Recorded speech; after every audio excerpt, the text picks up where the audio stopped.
Welcome creators, कैसे हैं आप लोग। तो आज हम लोग कंप्लीट करने जा रहे हैं एक संक्रामक रोग, और वो संक्रामक रोग कौन सा है? चिकन पॉक्स या छोटी माता। कौन सा है? चिकन पॉक्स या छोटी माता। इससे पहले हम लोगों ने एक और संक्रामक रोग कवर किया है, और वो है चेचक। तो चेचक को बड़ी माता भी कहते हैं, और वो भी क्या है? एक संक्रामक रोग है। तो अगर आप लोगों ने वो क्लासेस नहीं देखी हैं तो प्लेलिस्ट में जाइए, विजिट करिए, आप लोगों को क्लास मिल जाएगी। और इस वाले चैप्टर में जितने भी रोग हैं सभी संक्रामक रोग की श्रेणी में आते हैं, जो बहुत ही इंपॉर्टेंट है, और आपके एग्जाम में इनसे क्वेश्चन बनता ही बनता है। तो आइए स्टार्ट करते हैं और जानते हैं कि चेचक, ये जो छोटी माता हो चिकन पॉक्स, ये जो छोटी माता होता है वो क्या होता है, साथ ही इसके लक्षण क्या होते हैं और ये किससे फैलता है। तो ये सारी चीज़ें हम लोग अपनी क्लास में समझने वाले हैं। तो आइए स्टार्ट करते हैं। चिकन पॉक्स को छोटी माता भी कहा जाता है। क्या कहा जाता है? चिकन पॉक्स को छोटी माता भी कहा जाता है, या एक संक्रामक रोग है। तो ये याद रखिएगा कि ये क्या है? एक संक्रामक रोग है, मतलब संक्रमण के द्वारा फैलने वाला रोग है, परंतु इसकी विकटता जो है बड़ी माता से कम होती है। ये जो छोटी माता वाला जो संक्रामक रोग है, ये जो चेचक होता है बड़ी माता होता है उससे कम भयानक है, मतलब उससे कम जो है भयानक होता है। और इसमें क्या होता है? उतने ज़्यादा जो कष्ट होते हैं वो नहीं होते। उसमें क्या होता है? जो बड़ी माता या चेचक होता है इसमें बड़े बड़े जो छाले होते हैं वो निकलते हैं व्यक्ति के शरीर पर, और छोटे जो माता है इसमें क्या होता है? छोटी माता, ये जो रोग है इसमें क्या होता है? जो दाने निकलते हैं वो छोटे होते। तो बड़ी माता में जो निकलते हैं चेचक में वो बड़े होते, तो उसमें क्या होता है? रोगी को ज़्यादा कष्ट होता है। तो इसकी विकटता क्या है? बड़ी माता से कम होती है। इसका प्रसार काल कब होता है? तो इस रोग का जो प्रसार है वो शीत ऋतु में होता है। मतलब ये रोग कब फैलता है? तो ये रोग ज़्यादा से ज़्यादा जो जाड़े में होता है उसमें देखने को मिलता है। तो विंटर्स में ये वाला जो रोग है वो ज़्यादा देखने को मिलता है। कौन सा? चाहे आपका जो छोटी माता हो या जो चेचक होता है, दोनों कब देखने को मिलते हैं? तो शीत ऋतु में ज़्यादा देखने को मिलते हैं। कारण कौन कौन से हैं चिकन पॉक्स के? तो चिकन पॉक्स छोटी माता का संक्रामक रोग है, ये हम लोगों ने जाना है। यह रोग वेरिसेला जोस्टर नामक विषाणु के द्वारा फैलता है। किसके द्वारा फैलता है? जो चिकन पॉक्स छोटी माता रोग है वो किसके द्वारा फैलता है? वेरिसेला जोस्टर नामक जो विषाणु है उसके द्वारा फैलने वाला रोग है। तो अगर आपके एग्जाम में क्वेश्चन आएगा कि छोटी माता कौन से विषाणु के द्वारा फैलने वाला रोग है, तो वेरिसेला जोस्टर नामक जो विषाणु है, साथ ही ये वायरस के द्वारा होने वाला रोग है।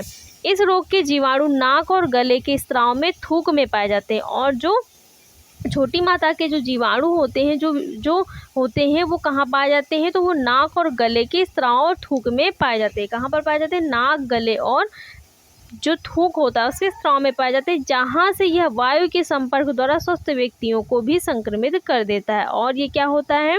और ये जो होते हैं नाक और गले और थूक में पाए जाने वाले जो वायरस होते हैं वो कहाँ जाते हैं? वायु में। जब किसी व्यक्ति का जो संक्रमित व्यक्ति है उसका नाक, थूक या फिर इस प्रकार की जो उसकी गंदगी है वो वायु के संपर्क में आती है, तो जो वायरस होते हैं वो क्या होते हैं? वायु में मिल करके वायु में मिल जाते हैं, और स्वस्थ व्यक्तियों को भी क्या करते हैं? स्वस्थ व्यक्तियों को संक्रमित कर देते हैं, क्योंकि वही वायु जो है, वही वायु एक स्वस्थ व्यक्ति भी ग्रहण करता है, और वही वायु क्या है? एक अस्वस्थ व्यक्ति भी ग्रहण करता है, जिससे अस्वस्थ व्यक्ति के शरीर में जो भी जीवाणु या विषाणु का संक्रमण होता है उसका जो वेस्टेज बाहर निकलता है, तो वो कहाँ मिल जाते हैं? उस वेस्टेज से होकर के हवा में मिल जाते हैं, और वो स्वस्थ व्यक्तियों को संक्रमित कर देते हैं। आप समझते हैं इसका उद्भवन काल कब से कब तक होता है? तो उद्भवन काल का मतलब होता है उद्भव कब से कब होगा, कब देखने को मिलता है? तो छोटी माता का जो उद्भवन काल होता है वो 10 से 12 दिन का होता है। मतलब ये इसके जो लक्षण है वो 10 से 12 दिन में प्रकट हो जाते हैं, और पता चल जाता है व्यक्ति के शरीर में जो छोटी माता के सिम्टम्स है वो पूरे प्रकट होने लगते हैं। परंतु संक्रमण काल 2 सप्ताह तक होता है, और इसका जो संक्रमण है वो कब तक रहता है? 2 सप्ताह तक जो इसका संक्रमण, इसके जो वायरस है वो व्यक्ति के शरीर में, रोगी व्यक्ति के शरीर में रहते हैं। लेकिन उद्भवन काल 10 से 12 दिन तक होता है। मतलब बहुत अत्यधिक अवस्था कब खराब होती है रोगी की? 10 से 12 दिन तक क्या होता है? ये व्यक्ति के शरीर में बहुत अधिक प्रकट होता है, दाने, छाले, बुखार, ये सारी चीज़ें दिखाई देती हैं।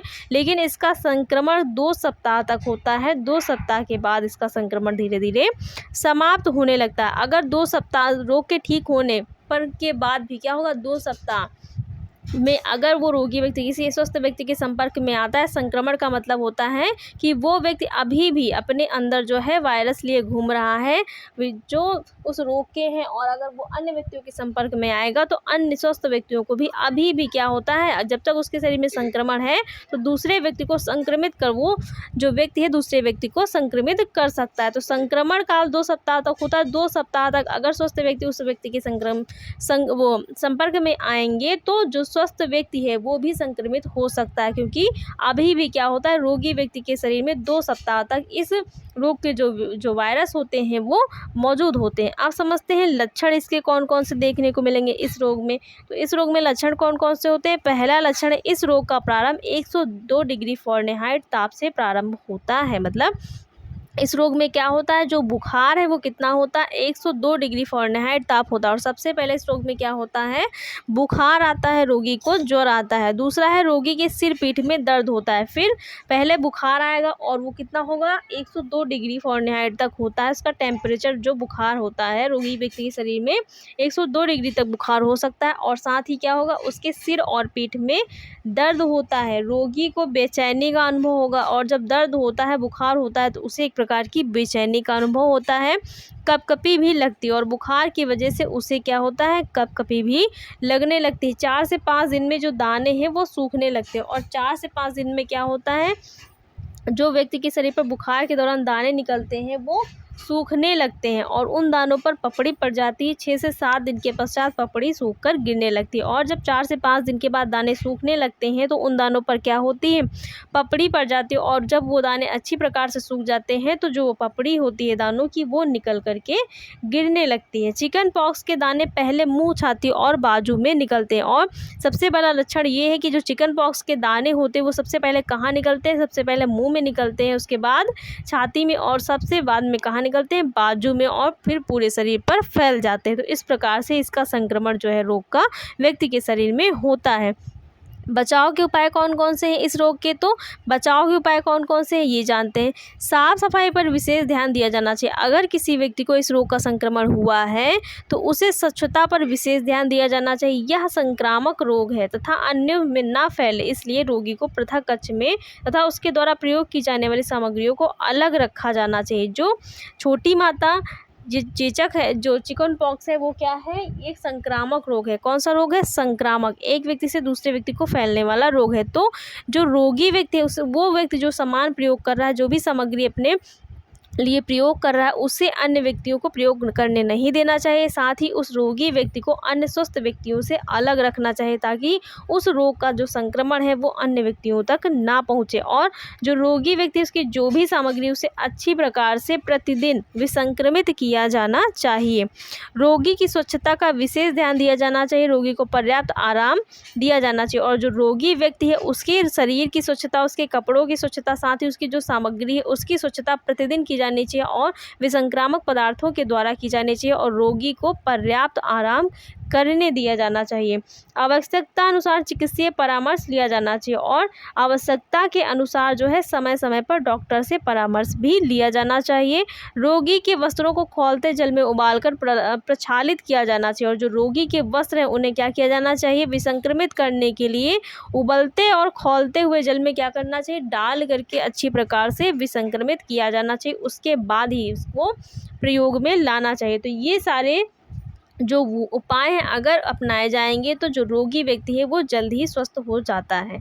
आप समझते हैं उपचार कौन कौन से, उपाय जाने आप समझते हैं उपचार कौन कौन से अपना सकते हैं इस रोग में, या उपचार कौन कौन से किए जा सकते हैं। छोटी चेचक के उपचार के लिए रोगी को पर्याप्त विश्राम दिया जाना चाहिए। सबसे पहले क्या है, उसे पर्याप्त विश्राम और आराम करने दिया जाना चाहिए, क्योंकि रोगी व्यक्ति जो होता है उसे बुखार, सिर दर्द, साथ ही उसके शरीर पर दाने ये सब होते हैं, तो उसे इधर उधर नहीं जाने दिया जाना चाहिए, विश्राम करने दिया जाना चाहिए। अगर रोगी व्यक्ति इधर उधर टहलेगा तो उससे संक्रमण होने का खतरा होता है अन्य व्यक्तियों को भी।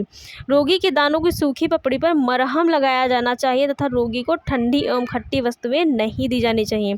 किस प्रकार का भोजन रोगी रोगी को दिया जाना चाहिए? रोगी को ठंडी और खट्टी वस्तुएं नहीं दी जानी चाहिए, बल्कि सादा और सुपाच्य जो आहार है, तरल आहार, वो दिया जाना चाहिए।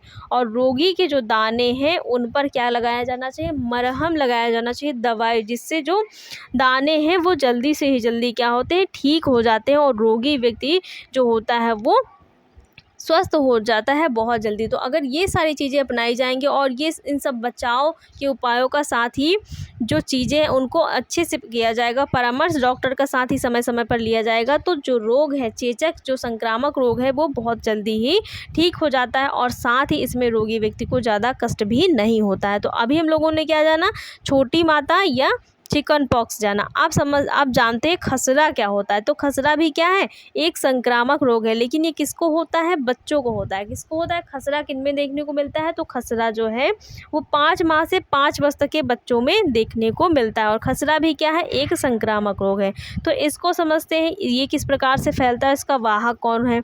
खसरा एक संक्रामक रोग है, रोग बच्चों में अधिक होता है। जो खसरा रोग है किस में होता है? बच्चों में होता है, बड़ों में नहीं होता है।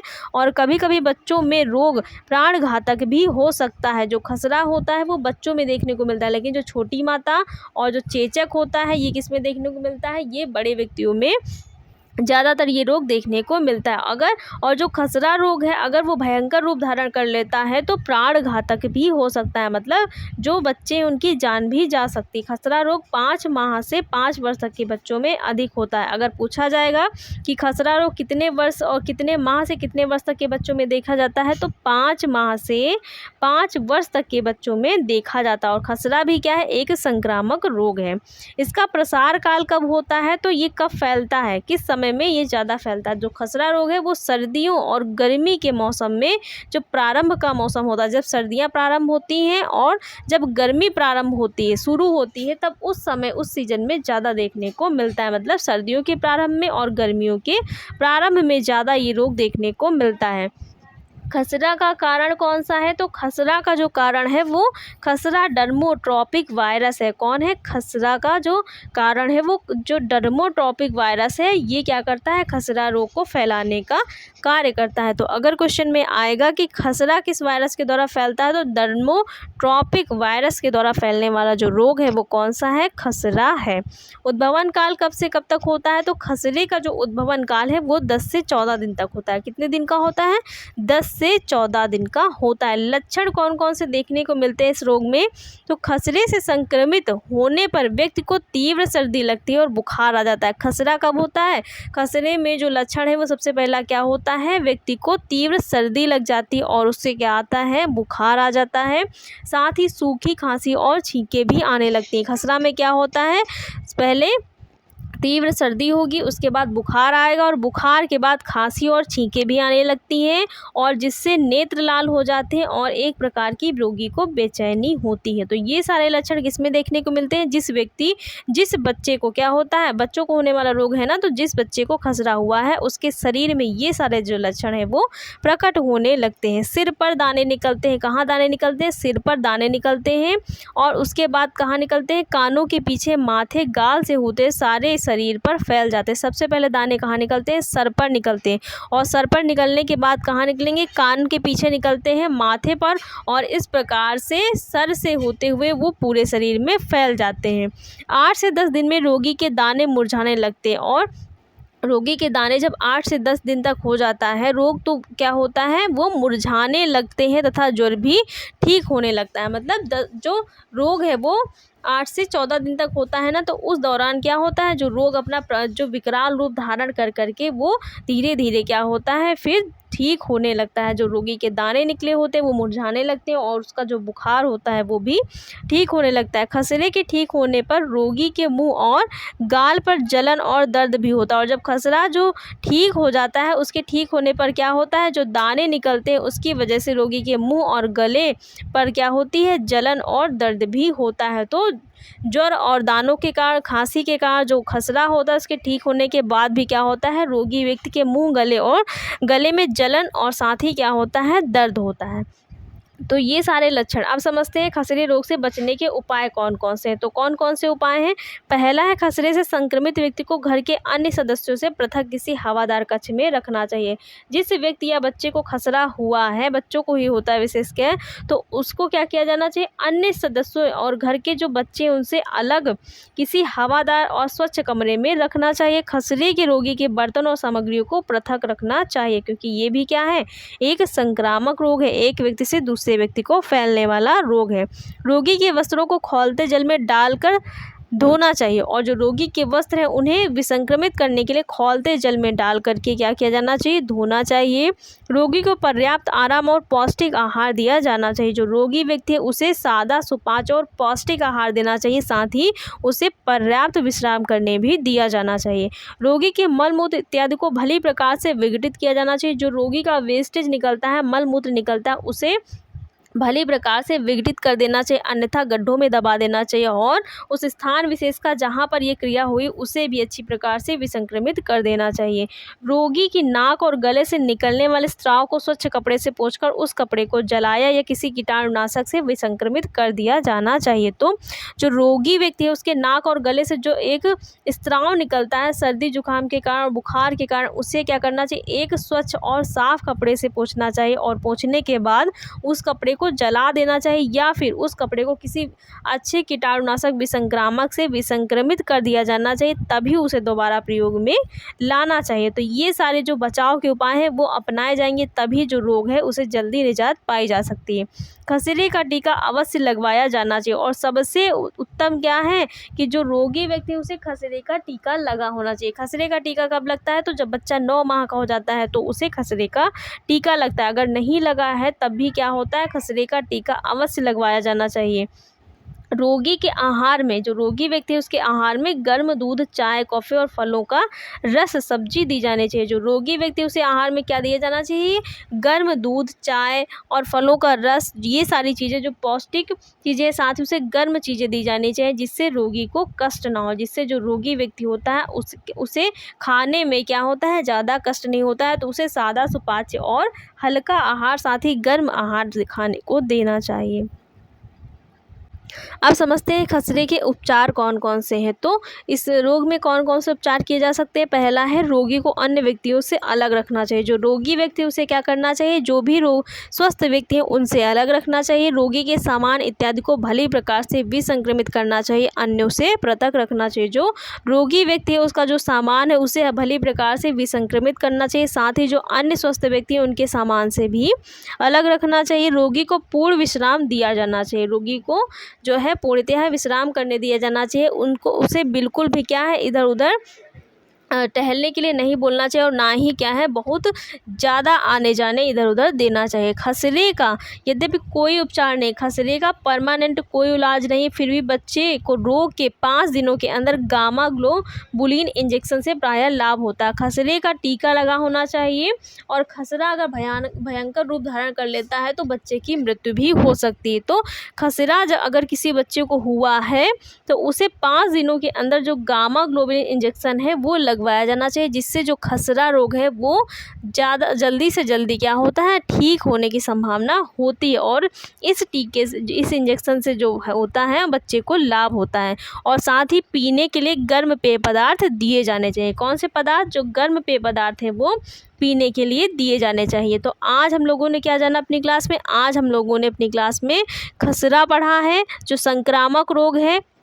खसरा जो रोग है इसको भी पूरी तरीके से कवर कर लिया। साथ ही हम लोगों ने जाना है अपनी क्लास में जो चिकन पॉक्स या छोटी माता है, तो इसको भी कवर कर लिया हम लोगों ने अपनी क्लास में। तो इसके पहले हम लोगों ने क्या पढ़ा था, चेचक पढ़ा था। चेचक को बड़ी माता भी कहते हैं, जो चिकन पॉक्स होता है इसको छोटी माता भी कहते हैं। तो ये सारे जो संक्रामक रोग है वो हम लोगों ने कर लिए। इसके बाद अभी और भी आप लोगों को संक्रामक रोग पढ़ने को मिलेंगे। अगर आप लोग ऐसे ही पढ़ेंगे तो बहुत चीज़ें आपको नई नई इसमें जानने को भी मिलती हैं, जिससे आप लोगों का जो ज्ञान है वो भी क्या होगा, बढ़ेगा, और साथ ही आपके एग्ज़ाम में भी बहुत ज़्यादा हेल्प होने वाली है। तो गाइस आप लोगों को क्लास कैसी लगी, अगर क्लास अच्छी लगी हो तो वीडियो को लाइक, शेयर और चैनल को सब्सक्राइब करिएगा। Thanks for watching guys.